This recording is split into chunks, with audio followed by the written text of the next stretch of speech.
Hey, I'm Micki, Hi, I'm Kat. and we are Kat and Mouse Astrology. Welcome to a new moon in Leo. I'm in Leo.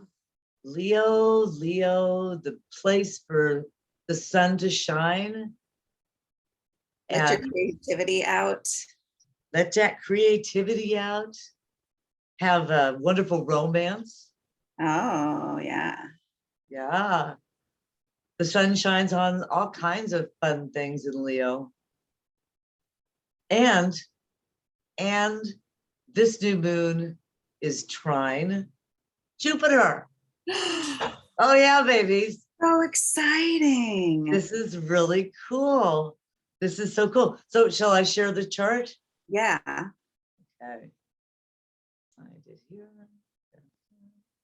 Okay. So it's kind of a weird ride. It's always a weird ride. Why do I have that June 29? Shouldn't say June. No. Is this It's the right? good. It is the same. It is the right chart. I just didn't change the to July. This is actually July the 28th. Yeah. July the 28th. And there's some, there's some negative configurations, but there's some positive configurations. And one of the biggest positive configurations is we have this Jupiter trine the moon. God, it's almost exact. So, and it's pretty cool because Jupiter is stationing today. We're doing this almost exactly at the new moon. Stationing direct? Stationing retro. Stationing retro. I was like, I didn't even know it was retro because it's not, Kat. Yeah, and it's going to go back and just dip its toes into Pisces. Oh my God. And really just hang out on that 28th, 29th, and 1st degree, which we've been at before quite a lot. So it's fascinating, what Jupiter's doing here. We're getting a whole lot of time with Jupiter in Aries, for example. That's good. And again, it's trine our new moon in Leo. So, Yeah. so Sorry, I had to yell. you got to be big, like Jupiter. Big. Bold, like a lion. There's some Chiron there next to Jupiter. We've got, something is healing in the house of Aries. Oh, that's trining Mercury in Leo. Nice. Yeah. So I think there's something fascinating that, wherever anybody has Aries, they should be taking a look at that right now. That's almost at my ascendant, Jupiter. Yep. And it is, in fact, at my ascendant or at my descendant. Your descendant, yeah. Yeah, because I'm 10 degrees Libra. So this is almost 10 degrees of Aries. And Mercury's at my natal Mercury, almost. See, that's pretty fascinating, isn't it? It's going to be a good new moon. Yeah. Now there's some buildup going on. But I think that there's an overall really long-term beneficial outcome is my overall read on this. I peeked forward a couple of months. Good. Because there's some stuff also. I mean, you can also see that we've got a blooming square here. Yeah. And this baby is getting more and more squarish day by day. So what we're going to see is a little hit as Mars hits the node and Uranus, and actually, it'll actually be in the opposite order, but Mars is going to hit the node in Uranus. It's going to be interesting, and that's square, by sign right now, our moon, and it's going to be square the sun as it comes into it. Mm-hmm. So, we've got, looking at it from one perspective, Mars just squared Mercury, right? Okay. So just right now we're seeing Mercury is just a little ahead of Mars, but they're still within 3-degree orb. Right. And the next square is going to be Mercury with the nodes, with the node in Uranus. Yeah. So there's some action that maybe, or some argument about an action, or some angry words. Yeah. And then maybe those words become explosive or precipitated change.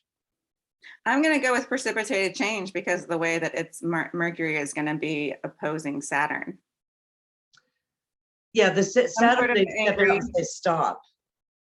yeah, some sort of like confrontational communication that, if done right, can lead to some sort of structural rebalancing.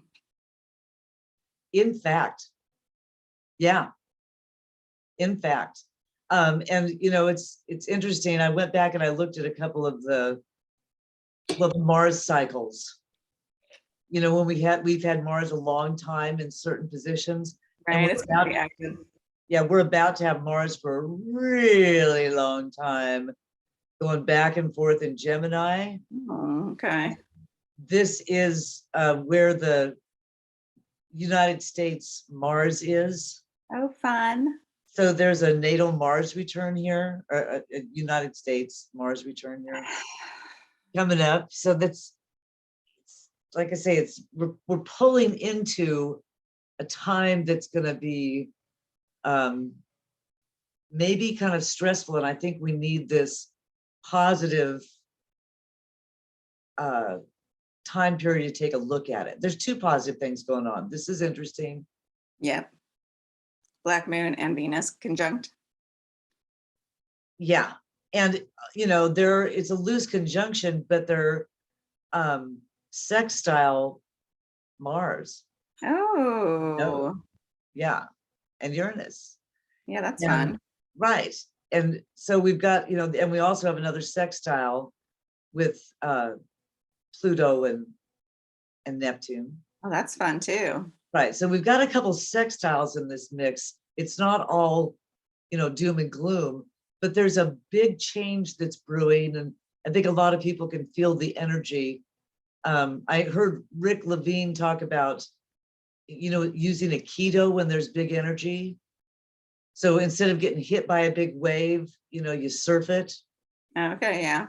Or instead of punching, you know, maybe you block the energy, right, or send the energy, use the energy in some way that's coming. Definitely. The energy of this configuration that is brewing at this time is something we're going to need to work with. But Right. we've got a lot of positive ability to do that, especially wherever Aries is. So I really recommend taking a look. Yeah, Aries is your first house, right? Right. So Jupiter has been making something bigger, and maybe it reached a high water mark, and now it's going back and looking at other things in having to do with your, you know, your outlook on life. Mm-hmm. What's important to you, you know, or even your physical appearance. Mm-hmm. Did you make any big changes to your physical appearance? I did try to dye my white hair orange, like a creamsicle orange. Don't tell my hairstylist because I did it myself. And it turned out more like a brassy blonde. It's not great, but it's all right. It's Leo season. It's like a little liony orange. I love it. I think that's fun. Heck yeah. I'm going to share the screen a minute now, just so so you can see I want to see the hair. my Oh, I love it. orange. Yeah, that's fun. That too. It's just like streaky. Yeah, it's cool. Yeah, just slightly less white. Sweet. So have you noticed any other changes in your first house that not, you know, things getting bigger? Well, I mean, what I've been doing this week and today, especially, we're hopefully going to finish it up today. At my work, I work in this arts warehouse, and we're going to have a party on Friday for Final Fridays. And they with a gallery show and a fashion show. And for the decorations, we went with a theme of moonflowers. So this week I've been making these like giant fabric moonflowers. Ooh, neat. Cool. That fits right in. Yeah. Bigger and more beautiful. Art Bigger. emergency. Do it. Yeah. Oh, yay. Yeah. If you're in Lawrence, the end of 9th Street. Very cool. Love 9th it. Street. Yeah, it's gonna be Yeah. fun. 29. What time is it? There's a market that starts at 5:30 to 8:30, and then the final Friday's show goes from like 7 to 10. Right. Really neat. That's exciting. Something to be part of. Yeah. So let's see, if this is in somebody's second house, wouldn't you expect that they maybe would have earned more money over the last, 6 months that Mars has been in Aries in their second house? Yeah. They probably had greater earnings or more money that's been available to, or Are maybe. you talking about Jupiter or Mars? You said Mars. Oh, I did. I mean Jupiter. Yeah. Sorry. Yeah, I mean Jupiter. So if Jupiter is in your second house and it's stationing right now, Mhm. this might be a time when you would come into some money, or you Yeah. get a job, or you'd have a better sense of value. People might value what you do more. Better sense of value. Yeah. Yeah, Especially with that Chiron there. right. Maybe What heal about- your relationship with money. What about going retrograde in this area? That's kind of, just going back over, because Jupiter's not really negative. Yeah. So it's kind of just kind of going back over, like I heard somebody use the term high watermark. Now you just kind of go back over what you've already been dealing with or something, what's already been made better or changed. Yeah. Well, it might be that like whatever is Jupiter's been touching on recently could be even better than it's gotten. Right? If you go back over it, sometimes we create something and then some months later we're like, oh, I don't like that little piece of it. And so then you can go back and touch it up. Exactly. Or like I make jewelry and sometimes you just have to polish things, it's been sitting around for a while. Right. Maybe you want to touch your hair up, make it a little bit more even brassy. You never know. Yeah. So if that Jupiter's in somebody's third house, then maybe they've had bigger relationships with their family, their siblings or something, or they've been closer to home and maybe communicating more, talking, writing with friends and neighbors more. Yeah. That sort of thing. Yeah. And that may be some communication. Right. So maybe reviewing things that, little errands you've run over the last few months to try to have a better schedule or something in the future. Especially people that are juggling a lot of things. Yeah. But Jupiter in the third house, I would think, would make busyness bigger. Yeah. Right. Yeah. Third house people might be feeling, third house Aries might be feeling, hey, ready for Jupiter to move on. Now, if it's a fourth house Aries, I'm just going to go around the clock here real quick. If it's a fourth house Aries, that it's, bigger stuff having to do with your family and your home. Yeah. Maybe a remodeling project. Yeah. Big beautification of your home. Yeah. Or psychological. Or psychological. That's right. Psychological remodeling of your home space. Somebody decided to join ancestry.com and is really digging down into the roots in a big way. Right? Just like sucked in. Right. Maybe touching up the roots in that way. Hey, yeah. Touch up the roots in fascinating. Those family trees are fascinating. You can totally go in, zoom in on it and get sucked in. You find things you never thought about before. Right.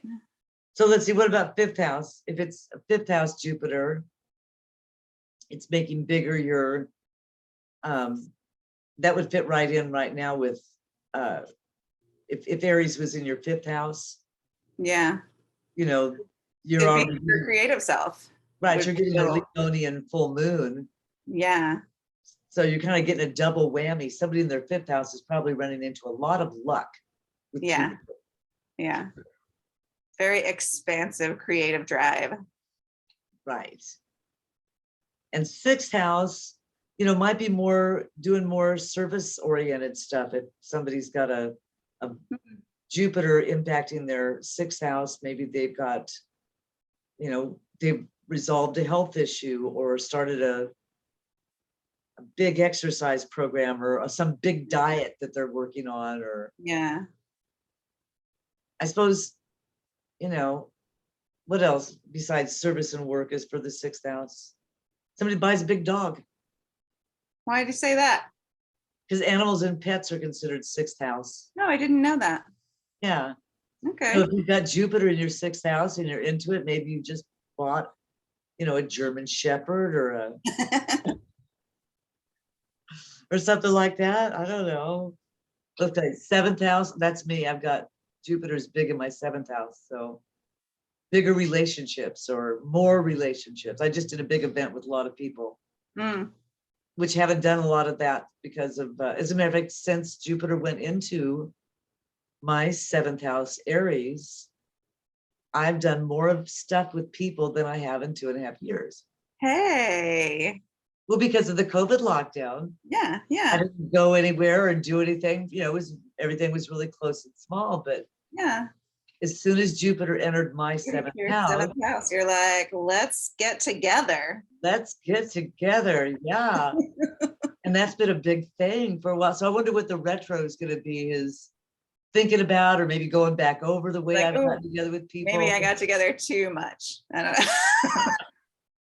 How do I want to get together better in the future?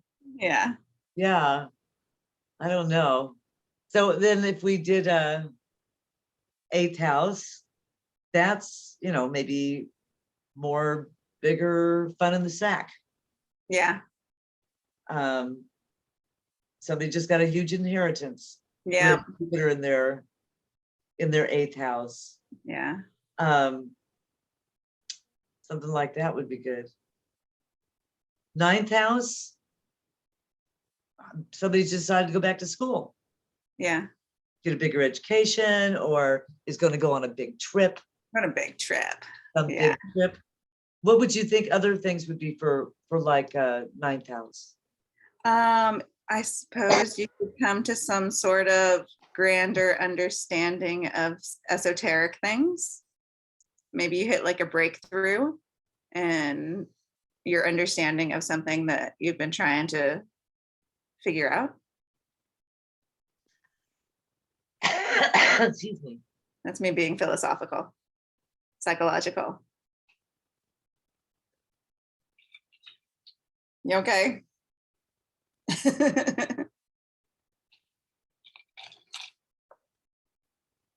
No. My allergy, bigger allergy. Excuse me. 10th house, Jupiter in the 10th house. It's career moves. Yeah, maybe you know, get a new job offer or new opportunities, Right. something in the outer world, Mm-hmm. something that brings people into view of other people, like that. Yeah. And then 11th house would be friends and neighbors, maybe having big parties. Yeah. And Maybe again, you're making new friends. we're not post-COVID. I hope my coughing is like, Micki went and hung out with a lot of people. Yeah, no, I think it's the allergies, so I've had my windows open. But yeah, let's all beware.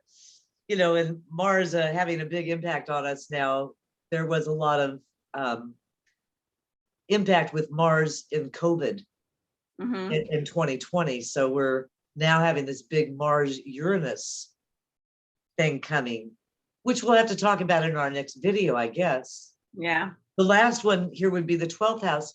Jupiter in the 12th house, what's that making bigger? Something from the past. So it's got to be something supportive from the past, though. Yeah, maybe something from the unconscious that is made larger, but it's something that really benefits us. Right. Or maybe you figure out something that's been holding you back. Right. That's a good one. And you can let go of it. Yeah. Or just come to some like aha moment of like, oh shit, that's what been dragging me down. Yeah, that would be a perfect Jupiter. And as you go back over it again, you can learn how to prevent that from happening in the future. And Chiron's there to be supportive. Yeah. So Jupiter is really going to give a kiss to everybody wherever we have Aries in our charts. Yeah. And I hope everybody really enjoys that kiss. I think it's going to be marvelous. Yeah. Simply marvelous.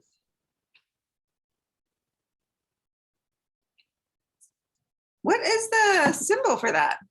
Let's You see. know, that is, I was just wondering what that was. No, it's perfect. What is it? A man succeeds in expressing himself simultaneously in two realms. Oh, yeah. And we've That's had this before, right? Because Yeah. this is, again, because we're now headed backwards. We've already Yeah. been to this point before. Read it one Yeah. more time. A man succeeds in expressing himself simultaneously in two realms. It's really good. It's really perfect for the Leo new moon. Absolutely perfect. Leo new moon is the time to set your intentions for your creative projects and your creative expression. And Jupiter is here to help. How perfect is that? Yeah. Sweet. I love it. Moonflowers. Moonflowers. All right. Well, let's come back in a minute and talk about then the Mars, Uranus, North Node stuff. That'll be fun. Okay. Okay. All right.